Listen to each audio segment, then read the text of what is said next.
안녕하세요. 유대인의 하브루타 그 세 번째 시간, 이제 질문 만들기 1단계 강의입니다. 지난 시간에 질문을 만들어 봤는데 어떠셨나요? 좀 어려우셨죠? 어려우셨을 것입니다. 우리는 질문 만드는 것에 익숙하지 않습니다. 그래서 무척 어렵게 느끼고 그렇게 받아들입니다. 그런데 막상 알고 보면 또 그렇지 않습니다. 제가 이 시간에 알려드리는 그 방법을 한번 풀어보도록 하겠습니다. 그러면 좀 더 질문이 쉽게 만들어지실 겁니다. 이 시간은 질문 만들기 1단계로 질문 만들기에 대한 그 방법을 나눕니다. 첫 번째로 질문 만들기 어려워하는 이유를 나눠볼 것입니다. 그 원인을 함께 생각해 보고자 합니다. 그리고 질문을 만들기 위한 규칙, 주의사항을 정하도록 하겠습니다. 규칙을 정하는 이유는 다양한 질문을 우리가 만들어내기 위해서입니다. 그리고 마지막으로 질문 만들기 실습, 육하원칙을 적용해서 그 실습을 한번 해보도록 할 것입니다. 차근차근 순서를 따라와 주셨으면 좋겠습니다. 질문 만들기가 쉽다라고 생각하는 사람은 아마도 그리 많지 않을 것입니다. 우리의 교육 문화 속에서는 더더욱 그러합니다. 질문하는 것이 습관이 되어 있지 않습니다. 질문해라 고 하면 깊은 고민에 빠지게 되는 것이 우리의 현실입니다. 그렇다고 우리 각자는 질문을 아예 하지 않는 것은 아닙니다. 우리는 마음속으로 수많은 하루하루의 삶을 살아갈 수 있는 것이기도 합니다. 질문이 어렵다, 질문을 어떻게 만드는 것인가 라고 생각하는 것은 누군가에게 나타내 보이는 질문을 할 때 그러한 생각을 대부분 하게 되는 것입니다. 그것이 교육의 현장, 가정, 교회 등 여러 곳에서 흔하게 나타나는 모습입니다. 우리는 질문을 만들면서 남들에게 평가받을 것을 생각을 합니다. 내가 하는 질문이 너무 수준이 낮은 것이면 어쩌지? 괜히 쓸데없는 질문을 하는 것이 아닌가? 내가 이 질문을 하면 내가 너무 무식함이 드러나지 않을까? 등 우리를 질문 못하게 하는 스스로의 올가미가 상당히 많이 있습니다. 그래서 설령 질문을 생각하고 만들었다고 해도 쉽게 입 밖으로 꺼내지 못하는 경우가 허다합니다. 비교와 경쟁의 사회의 분위기도 질문을 못하게 하는 모습을 나타내는데 한몫합니다. 어린아이는 하루에 140회 정도 질문을 한다고 합니다. 1년이면 대략 5만 번이 넘습니다. 어린아이가 그만큼 질문을 할 수 있는 것은 남을 의식하지 않아서 두려움이 없기 때문입니다. 경쟁과 평가 속에서 자라온 어른들은 질문 앞에 서면 저절로 작아집니다. 내가 어떤 평가를 받을지 두렵습니다. 또 질문이 많으면 나댄다 라고 눈총을 줄까봐 무섭고, 또 질문의 수준이 낮으면 무시당할까 그런 걱정이 앞서는 게 지금 우리의 현실입니다. 그런데 생각해보면 질문에는 그 어떤 것도 쓸모없는 것, 수준이 낮은 것은 없습니다. 버릴 것이 없습니다. 남들이 보기에 이상한 질문이고 또한 엉뚱한 질문 같아도 그것을 통해서 분명 서로의 대화와 또한 다양한 질문과 생각과 감정을 이끌어낼 수가 있는 것입니다. 쓸데없어 보이는 질문이라도 서로 생각을 나누다 보면 그 가운데에서 귀한 보석이 됩니다. 그러하기에 모든 질문은 대단히 소중합니다. 이러한 질문을 만드는 것에 익숙해져야 합니다. 대화도 오가게 되고 책을 읽을 때에도 더 깊은 이해를 할 수 있게 되고요. 또 어떠한 문제에 대해서 생각을 할 때에도 좋은 답을 얻을 수가 있게 됩니다. 질문을 하게 되면 내 생각이 풍부해집니다. 자꾸 떠오르는 그 아이디어에 흡족함을 넘어서 흥분을 하게 됩니다. 그래서 이제 우리가 이러한 경험을 만들어 나가려고 합니다. 누구나 쉽게 질문을 만들고 그러한 생각난 질문을 서로 편하게 주고받으면서 질문에 익숙해지는 것, 또 어떠한 질문도 서로 받아들이며 함께 이야기하는 것을 한번 만들어 가고 싶습니다. 질문에 부끄러워하지도 또한 두려워하지도 마십시오. 이제부터는 진행되는 질문 만들기 과정에 따라 질문을 하나하나 만들어가고 또한 서로 나누는 편안한 시간을 함께 가지셨으면 좋겠습니다. 우리가 질문하는 모습에 대해서 공감할 수 있는 대학교 강의실 영상을 하나 보고자 합니다. 영상을 보면서 많이 공감하실 것입니다. 나도 저랬었어 라고 공감하실 수도 있습니다. 함께 보시면서 현재 강의실의 문제 그리고 나의 문제를 생각해 보시길 바랍니다. 영상 함께 보도록 하겠습니다. 딱히 물을 것도 하고 싶은 말도 없는 우리 강의실. 만약 강의실에서 질문을 하면 어떤 일이 벌어질까요? 교수님, 그럼 질문 하나 있습니다. 간단한 실험을 해보기로 했습니다. 안녕하세요. 실험을 도와줄 평범한 대학생 재균 씨입니다. 오늘 그 질문 5번 수업 시간을 해주시고 저희가 같이 한번 반응을 보도록 할게요. 예, 알겠습니다. 수업 시간에 질문을 하는 것이 재균 씨의 임무죠. 긴장되는지 눈치를 보네요. 자, 여기서 보면은 이제 중간 정도 100명이 넘는 대형 강의. 이거는 빙하기와 감기 역시나 말을 하는 사람은 교수뿐입니다. 이제 의미하는데요. 자, 그러면은 무엇이 기후 변화 수업이 지루해질 때쯤 대기하고 밀접해 있고 뭐 여의도 순환하고 교수님, 질문 하나만 드려도 될까요? 해류도가 그러면 우리한테 있어서 어떠한 이제 영향을 주거나 아니면 전문적으로 무심한 표정. 교육적으로 학생들은 어떻게 도움을 질문에 별 주는지 관심이 없어 보입니다. 궁금해서. Y축을 다르게 표시할 수가 있는 거죠. 선생님이 이제 해석을 교수는 하거나 성의껏 답을 주는데요. 교수님, 그럼 질문 하나 있습니다. 그러면 찬물이 염분이 더 높은 건가요? 찬물이 좀처럼 익숙치 않은 상황. 살짝 신경이 쓰이는 모양입니다. 일반적으로 따뜻한 물이 찬물보다는 염분도가 그래도 질문은 계속됩니다. 일반적으로 그렇다면 하나 더 질문 드리겠는데요. 그럼 물이 계속 한쪽으로만 흐르는데 원래 순환되면 더 좋은 효과를 발휘할 수 있는 거 아닌가요? 선생님, 질문이 있습니다. 근데 엔트로포제닉 같은 경우 이제 인류에 의해서 기온 변화가 이루어지고 그런 부분은 제가 왠지 해서는 안 될 일을 하는 듯한 느낌입니다. 특히 좀 미비하다고 CO2에 의한 기후 변화는 어떻게 수면 변동과 어떻게 연관이 되는지 수업이 끝날 시간이 다가오는데요. 했습니다. 마지막으로 질문 하나 드려도 될까요? 예, 하세요. 교수님, 그럼 바드 자주 가세요? 제 사무실에 출퇴근할 때 바다를 매일 보고 뭔가 사무실에서 불편합니다. 바다가 보입니다. 나 이제 갈 건데 끝나고서 질문하지 마세요. 지금 질문 있으면 지금 하세요. 없어요? 끝났습니다. 질문한 학생을 어떻게 생각했을까요? 황당했는데 저는 되게 또 뭐 나댄다? 질문을 좀 부탁을 한 친구거든요. 아 그런 것 같더라고요. 그 원래 수업 중에 질문 안 하는데 갑자기 오늘따라 질문이 맞는지 이렇게 생각했고 진짜 시킨 줄 알았어요 저도. 저 같은 경우에 이제 저학년 때 쓸데없는 질문을 많이 해가지고 수업 시간에 꼭 혼난 적이 있거든요.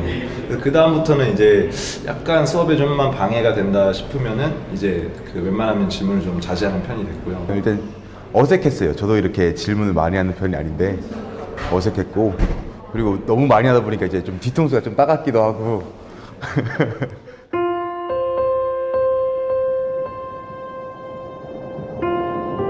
배움은 모르는 것을 향한 탐구입니다.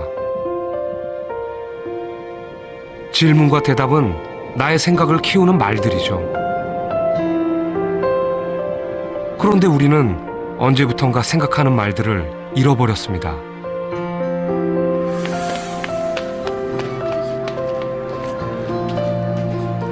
처음 학교에 갔을 때 얼마나 있을 것 같아요? 다들 이거 모이고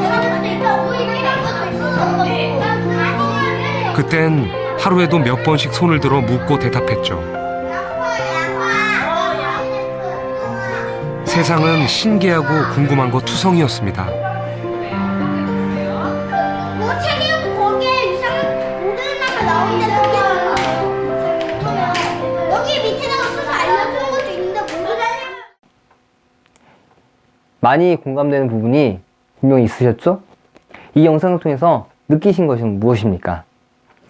질문과 동시에 따가운 주변의 시선이 느껴집니다. 그러면서 이제 머리가 복잡해집니다. 이걸 더 진행해야 되나? 이 상황을 어떻게 마무리할까? 그런 부분들이 느껴집니다. 그래서 우리는 하브루타를 하면서 그리고 이 수업을 통해서 꼭 해야 할 것이 있습니다. 바로 질문에 대해서 공감하고 받아들이기입니다. 이러한 마음의 준비가 돼 있어야 서로가 편합니다. 질문이 쏟아져 나올 수가 있습니다. 우린 너무 내 생각과 비교하면서 상대를 끌어내리고 비아냥거리는데 익숙해져 있습니다. 야, 그게 어떻게 질문이 될 수 있어? 그거밖에 생각 못해. 그러하기에 질문이 사라지고 또한 자연스럽게 대화가 사라지게 되는 것입니다. 내 생각과 너의 생각은 공존하지 못하게 되어버립니다. 질문에 공감을 해주십시오. 어떠한 질문이든지 그것을 통해서 대화를 나눠보십시오. 그것이 질문과 대화를 만들어갈 수 있는 방법이 될 수가 있습니다. 오늘 우리는 질문 만들기 방법을 나누면서 질문을 같이 만들어 볼 텐데 본격적인 질문 만들기 방법에 대해서 이야기하기 전 질문 만들기의 규칙을 정하도록 하겠습니다. 이것은 우리끼리만 적용되는 것이 아니라 모든 질문 만들기에 적용되는 규칙이며 질문을 만드는데 좀 우리가 신경을 써야 하는 부분입니다. 그 첫 번째, 긍정적인 언어와 표현을 사용해라. 질문을 만드는데 이왕이면 긍정적인 표현과 긍정적인 단어를 사용해서 질문을 만들어 주십시오. 주인공은 왜 그런 생각밖에 하지 못할까? 저 아이는 행동이 너무 지저분한 것이 아닐까? 등 이런 표현은 자칫 상대에 대한 비난으로 이어질 수가 있습니다. 하브루타는 말로 이루어지는 활동이므로 언어의 힘을 우리가 간과해서는 안 됩니다. 부정적인 표현은 부정적인 생각을 낳고요. 부정적인 결과로 만들어갑니다. 그래서 부정적인 표현은 쓰지 말아야 합니다. 두 번째로 하나의 질문에 단 하나의 의미를 담아주시기 바랍니다. 질문은 간결해야 됩니다.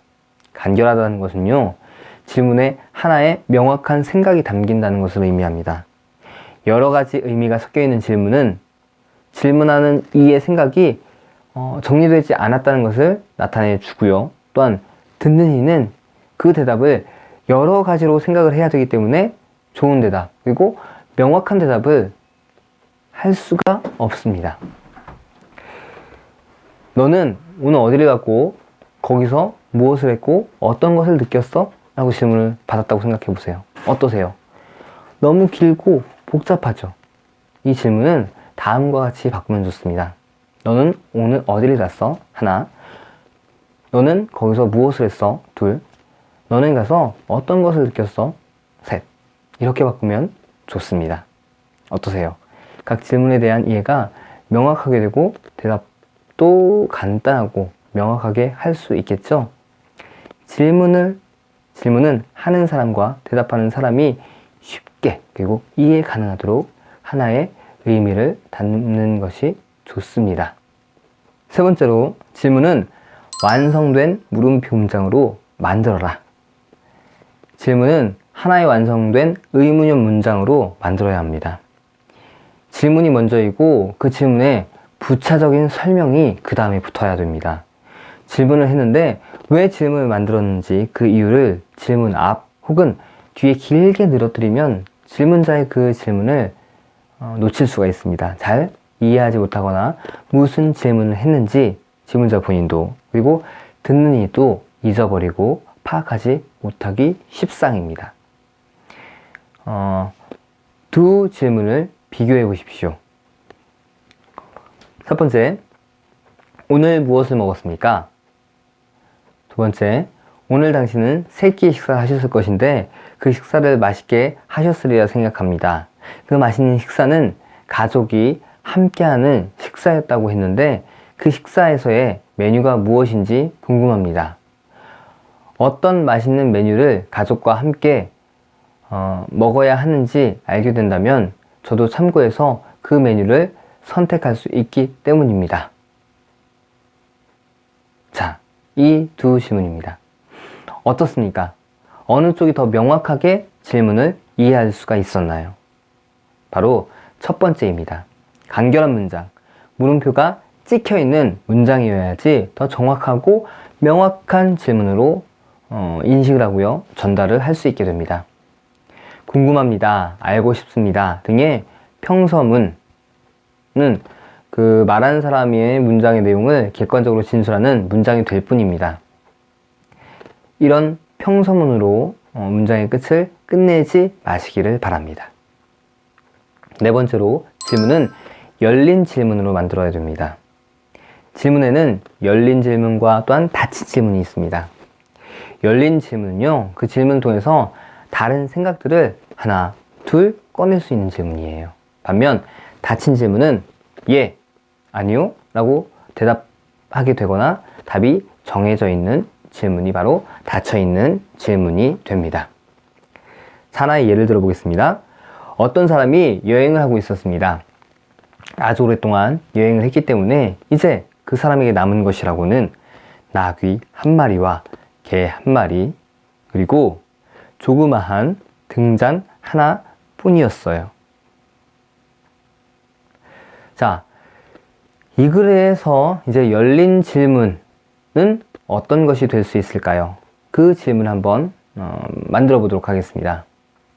이 사람은 어떤 여행을 하고 있는 것일까? 이 사람은 얼마 동안 여행을 했을까? 등이 될 수가 있습니다. 여행과 기간에 대해서 자유롭게 상상이 가능하게 되겠죠. 그 생각이 더욱 넓어지게 되죠. 반면 닫힌 질문은 무엇이 될까요? 이 사람이 아주 오랫동안 했던 것은 무엇인가? 두 번째 질문, 오랫동안 여행한 사람에게 남은 것은 무엇인가? 입니다. 이렇게 닫힌 질문이 만들어지게 될 텐데 뻔한 답과 더 이상 생각을 하지 않게 하는 질문이었습니다. 이 사람이 아주 오랫동안 했던 것은 뭐예요?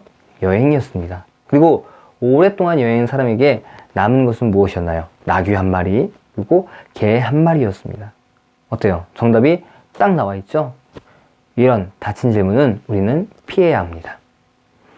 이제 본격적으로 질문 만들기를 시작하겠습니다. 이번 강의는 질문 만들기 1단계입니다. 각 단계를 거치면서 질문 만들기에 대한 두려움을 벗고 다양하고 수준 있는 질문 만들기에 이제 도달하게 될 것입니다. 기대하시고 적극적으로 참여해 주시길 바랍니다. 그럼 이제 시작하도록 하겠습니다. 질문을 쉽게 만들기 위해서는 가장 먼저 6하 원칙으로 질문을 만들어 보는 것이 가장 쉽고 편리하게 만들 수가 있습니다. 이 방법은 질문을 어떻게 만들어야 할지 고민이 되는 분들에게 좋은 해결책이 됩니다.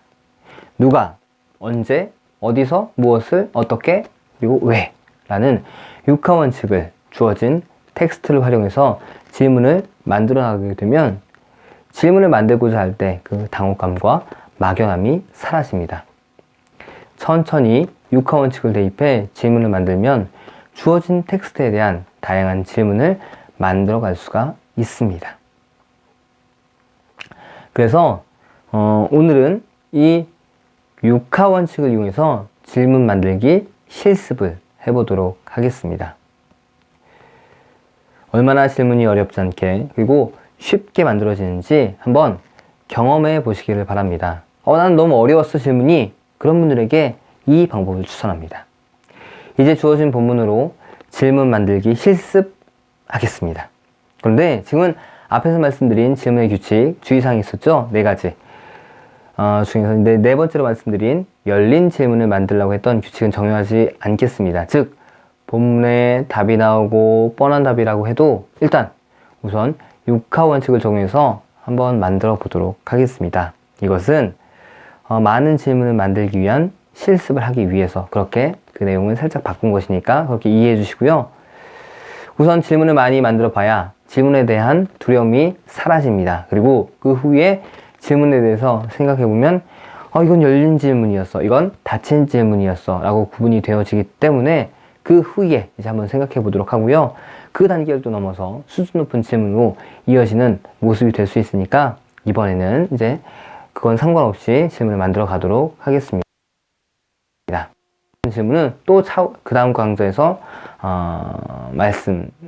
나눠드리도록 하겠습니다. 자, 함께 나눌 본문 보겠습니다. 어떤 농부가 밤마다 마당에 내려와 닭과 오리를 잡아먹는 여우 때문에 화가 났다. 그래서 덫을 쳐서 여우를 잡은 다음 복수를 한답시고 이제 여우의 꼬리에 나뭇가지를 매달아 불을 붙이고는 여우를 놓아주었다. 그런데 공교롭게도 여우는 곧 추수해야 할 잘 익은 옥수수가 널린 밭으로 곧장 달려갔다. 잘 익은 옥수수 밭은 순식간에 불길에 휩싸였다. 그리고 농부는 한 해 동안 애써 기른 옥수수를 전부 잃었다. 방금 읽은 본문은 농부와 여우라는 이솝 이야기입니다. 주어진 텍스트를 활용해 육하 원칙 중 누가를 넣어 한번 질문을 만들어 보도록 하겠습니다. 먼저 만들어 보시고요. 제가 나올 수 있는 질문을 말씀드리는 그런 순서로 진행을 하겠습니다. 각자 이 이야기를 가지고 누가라는 이 원칙을 가지고 한번 만들어 보시길 바랍니다. 자, 편안하게 한번 만들어 보시기 바랍니다.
질문 다 만드셨나요? 다음과 같은 질문을 만들 수가 있으셨을 것입니다. 제가 예시를 드리겠습니다. 누가 닭과 오리를 잡으려고 하는가? 누가 닭과 오리를 잡기 위해 덫을 쳤을까? 또 누가 여우의 꼬리에 나뭇가지를 매달아 불을 붙였을까? 당신은 여우를 손으로 잡을 수 있나요? 등 누가 여우의 꼬리에 나뭇가지를 매달아 불을 붙이자고 했을까? 또 누가 옥수수밭에 옥수수를 심었을까? 이런 질문들이 만들어질 수가 있습니다. 어떠세요? 여러 가지로 만들 수 있죠? 강의를 들으시는 분들도 누가를 사용해서 좋은 질문을 잘 만드셨으리라 생각됩니다. 자, 그럼 이번에는 주어진 텍스트를 활용해서 육하 원칙 중에서 언제를 넣어서 한번 질문을 만들어 보도록 하겠습니다. 각자 이야기를 가지고 질문을 만들어 보시기 바랍니다. 먼저 한번 질문을 만들어 보시고 그 다음 제가 만든 질문을 말씀드리도록 하겠습니다.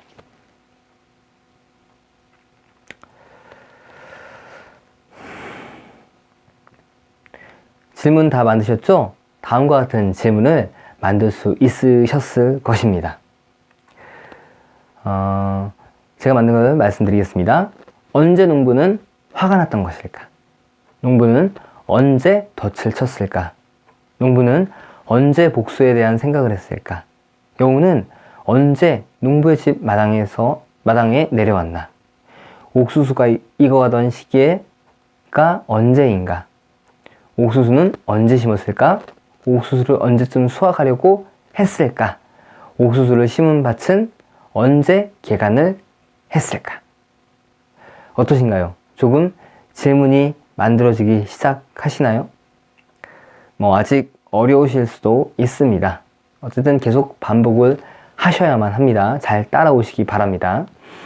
이번에는 주어진 텍스트를 활용해서 육하 원칙 중 어디서를 넣어서 질문을 만들어 보도록 하겠습니다. 역시 동일하게 먼저 이 이야기를 가지고 질문을 만들어 주시길 바랍니다. 그리고 제가 만든 질문과 한번 비교하면서 확인해 주시길 부탁드리겠습니다. 질문을 만들어 주십시오.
질문 다 만드셨죠?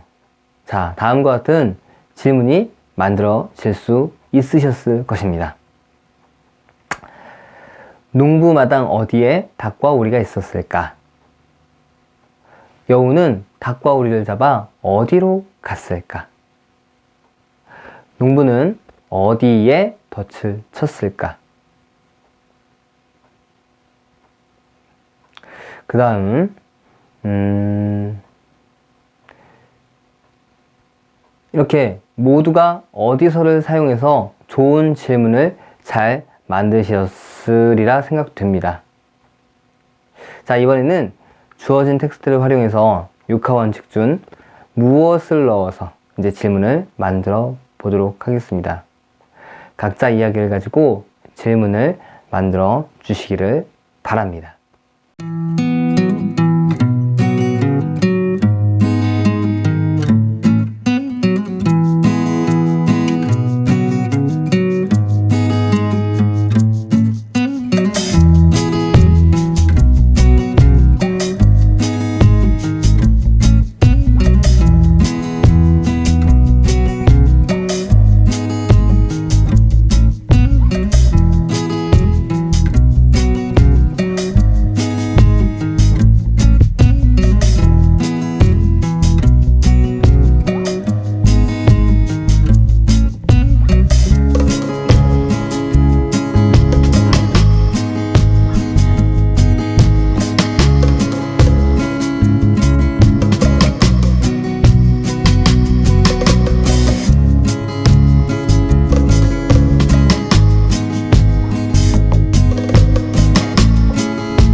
질문 다 많으셨죠? 다음과 같은 질문을 만들 수 있었을 것입니다.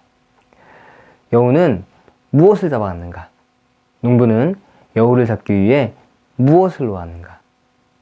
여우의 꼬리에 나뭇가지 말고 무엇을 매달 수 있을까? 여우를 놓아주는 방법 말고 무엇이 있을까? 옥수수밭에 무엇이 있었길래 옥수수밭이 다 타버렸는가? 닭과 오리는 무엇을 먹고 사는가? 이러한 질문을 만드셨으리라 또한 만드실 수 있다고 생각합니다.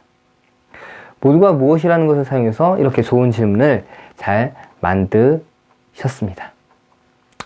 이번에는 주어진 텍스트를 활용해서 육하원칙 중에 어떻게를 넣어서 질문을 만들어 보도록 하겠습니다. 각자 이야기를 가지고 한번 질문을 만들어 보시기 바랍니다.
질문 다 만드셨죠? 다음과 같은 질문을 만들 수 있을 것입니다. 제가 만든 질문 나누도록 하겠습니다. 여우는 닭과 오리를 어떻게 잡아갔는가? 농부는 여우로 인해서 어떻게 화가 났는가? 농부는 여우를 잡기 위해 어떻게 덫을 쳤는가? 여우의 꼬리에 나뭇가지를 어떻게 매달았을까? 여우가 밭에서 어떻게 했길래 옥수수밭이 다 탔는가? 농부는 옥수수를 어떻게 길렀는가? 자, 이렇게 만들 수 있습니다. 모두가 어떻게를 사용해서 좋은 질문을 잘 만드셨으리라 생각이 됩니다.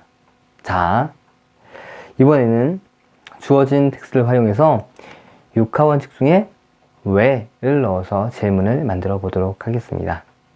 각자 이야기를 가지고 질문을 만들어 주시기 바랍니다.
질문 다 만드셨죠? 다음과 같은 질문을 만드셨으리라 생각되고 또한 만드실 수 있을 것입니다. 여우는 왜 닭과 오리를 잡아갔을까? 농부는 왜 여우에게 복수를 해야만 할까? 왜 여우의 꼬리에 나뭇가지를 매달았을까? 왜 여우의 꼬리에 나뭇가지를 매달고 불을 붙였을까? 왜 여우를 놓아주었을까? 왜 여우는 추수해야 할 옥수수밭으로 곧장 달려갔을까? 왜 농부는 닭과 오리를 길렀을까? 농부는 왜 여우를 잡을 생각을 했을까? 입니다. 이렇게 왜를 넣어서 만들 수가 있습니다. 모두가 왜를 사용해서 좋은 질문을 잘 만드셨으리라 생각합니다. 이렇게 육하 원칙을 사용해서 질문을 만들 수가 있습니다. 하시면서 어떤 생각이 드셨나요? 나는 그래도 어려웠어 라고 생각을 하실 수도 있고요. 육하 원칙을 사용하니 조금은 질문이 수월해졌다, 질문 만드는 게 편해졌다 라고 생각을 하시는 분도 생겼을 것입니다. 그래도 처음 막연했던 것보다 질문 만드는 것이 조금은 더 쉽게 다가오셨을 것입니다. 하브루타는 질문으로 시작해서 질문으로 끝난다고 해도 과언이 아닙니다. 또한 질문은 하브루타 뿐만 아니라 다양한 영역에서 많이 사용됩니다. 그러하기에 우리는 생활 속에서 질문하는 것에 익숙해야 합니다. 그러면 더 다양하고 많은 것을 할 수가 있습니다. 보는 시각과 생각이 넓어지고 또 깊어집니다. 질문에 익숙하고 그 유익을 누리기 위해서는 많은 질문을 만들어 보는 것을 꼭 반복하시기를 부탁드리겠습니다. 다다익선 많이 만들어 봐야 합니다. 많이 만드는 방법은 우선 질문을 평가하기보다 그 질문의 수위에 집중해야 하는 것임을 기억하시기 바랍니다. 그러면 질문에 익숙해지게 되고 질문하며 모든 것을 이제 하나하나 관찰하면서 바라보게 될 것입니다. 질문 만들기 1단계 육하 원칙을 이용해 만들기 강의를 여기서 마치도록 하겠습니다. 강의를 잘 들어주셔서 감사합니다. 감사합니다.